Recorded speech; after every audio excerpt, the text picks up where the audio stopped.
chance seekers, welcome to our third Chance Talks featuring Entrepreneurs New Normal. For those who are new here, this segment aims to give you knowledge, tips, and advice from entrepreneurs and business professionals. Today, we have invited a great entrepreneur, the brand owner of Franchescka PH, Miss Franchescka PH. Hi, Miss Franchescka. Hi, good afternoon. Hi, good afternoon. How are you doing, ma'am? I'm good. So, you own the brand Franchescka PH, right? Yes. Can you describe to us what is the nature of your business and its products? It is a retail business and it offers hand-painted mask, fabric and linen mask. So you offer hand-painted masks. Are you the one who's making it? I'm the one who is painting the mask. So how do you make it, ma'am? I Any use patterns? acrylic paint. Yung patterns naman is depende sa kung anong gusto kong ilagay, like floral. So how long does it usually take to finish one mask, one painted mask? It depends on the design, pero usually 15 to 30 minutes. 15 Kasi to isang 30. side lang naman yung may design eh. Kasi mas gusto ko yung minimalist style sa mask. Okay. So, well, minimalist is a good idea. So you don't cover the whole mask itself. For the artwork itself, it takes you 15 to 30 minutes. How about the mask alone? I have a supplier for the mask. So ako lang talaga yung naglalagay ng designs.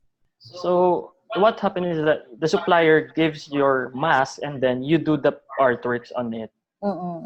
Then you sell it online. Yes.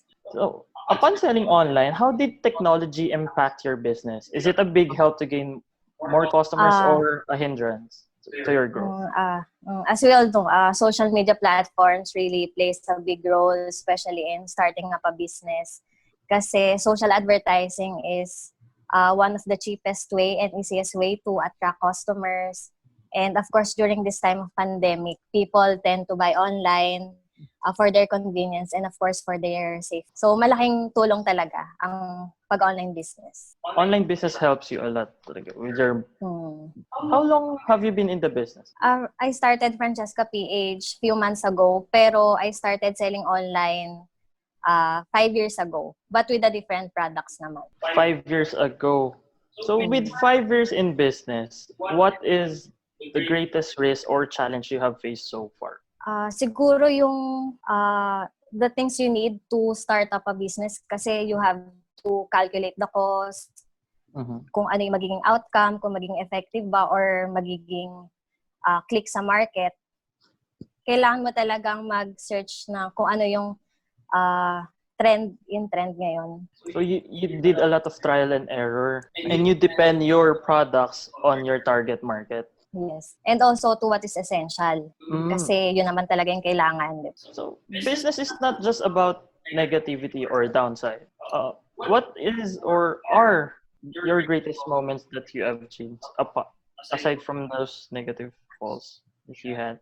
When I started Franchescka PH, during its first day of product release, I already sold 67 masks, which is a huge number of sales. Kaya na-overwhelm ako sa reaction ng mga customers kasi gusto nila yung product. I think yun yung pinaka best moment ko when I started Franchescka PH. I just want to clarify, it's 67. 67. Yes. 67. Is it the plain mask or the painted ones? Both. Siguro more on the painted ones yung nabili.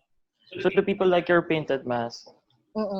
If I will order a painted mask, can you customize one for me, or am I allowed to give you some design? I accept custom orders. So does that differ from the price that you offer, or No. still the same? Still the same. Same. And the same material, and you're using the same materials. So you are selling mask, which is in line with our essentials during the pandemic, and you started selling during the pandemic period. One question I want to ask is that how did you cope up with this crisis that we have been?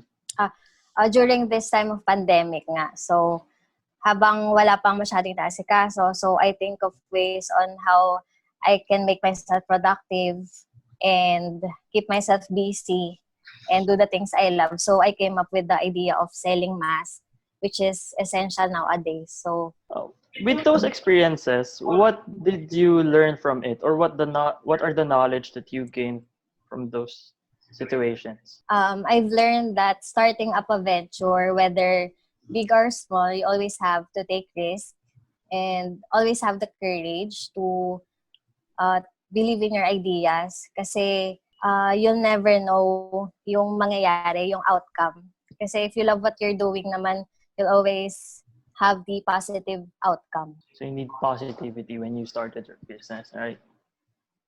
Even if you're in the deepest pit, you need to think positive so that you can survive your business. You always have to take risk kasi normal naman yun pag nagsastart ka ng business eh. Tsaka, you always have to provide quick solutions and alternatives to keep moving forward. Yes, business is a big risk. No? And it takes a lot of courage to start your own business venture. Because you will surely be stressed with the challenges, right? Yeah. Another question, ma'am. How do you define chance in business? Chance in business is all about having courage to believe in your ideas and always think beyond your capabilities. Think beyond our capabilities. So it's an opportunity, and we need to grab that opportunity and think beyond that. So that is chance in business. So that is where your idea of having your own business came from. Always have the courage. Yeah, always have the courage. So is that your tagline in your business?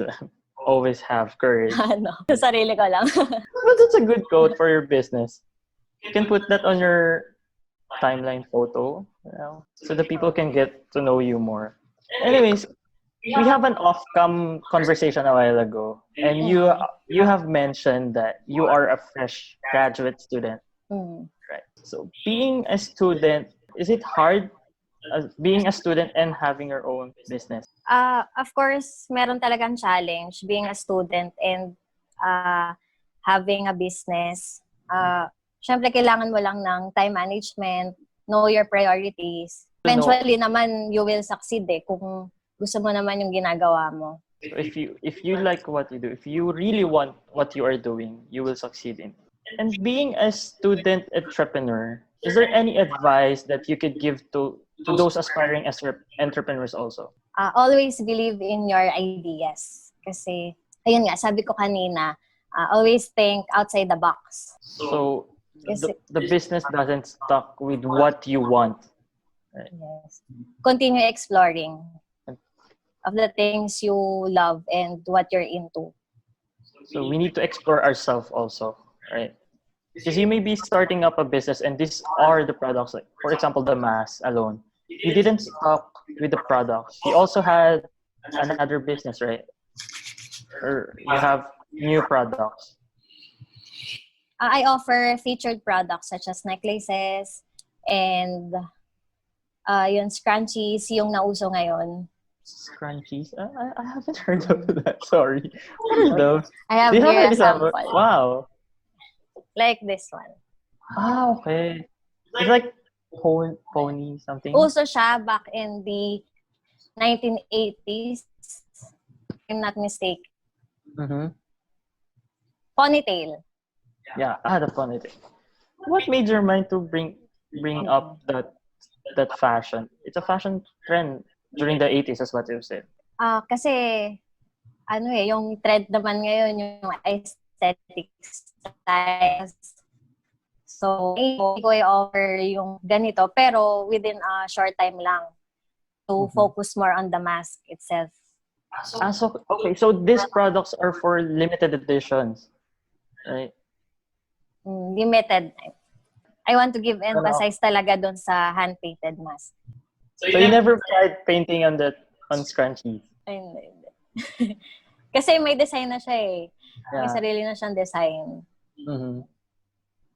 I was just curious if you can put just like, since you like minimalist artwork, right? I'm just curious if you can put some small, tiny drawings related Pwede to that. Pwede naman. That's a good idea though. Anyways, related to that, this will be my final question. How can we reach your brand? You can reach Franchescka PH through Instagram at franchesca.ph and on our Facebook, Franchescka PH. So you have Facebook, Instagram, and that's it, man. That is where we end our interview. Thank you so much for having your time with us. I hope you enjoyed this chance talk.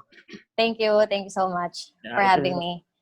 it is an honor to have Franchescka PH here. Chance Seekers, another talks is done, and this is where I end this video too. However, if you find this video helpful, hit that like button and don't forget to subscribe. And smash that notification bell so you won't miss out our upcoming Chance Talks videos. Anyways, if you are an entrepreneur and you want to be featured in our Chance Talk, you can reach us through the comment section below. Stay safe and healthy. Peace, and we're out.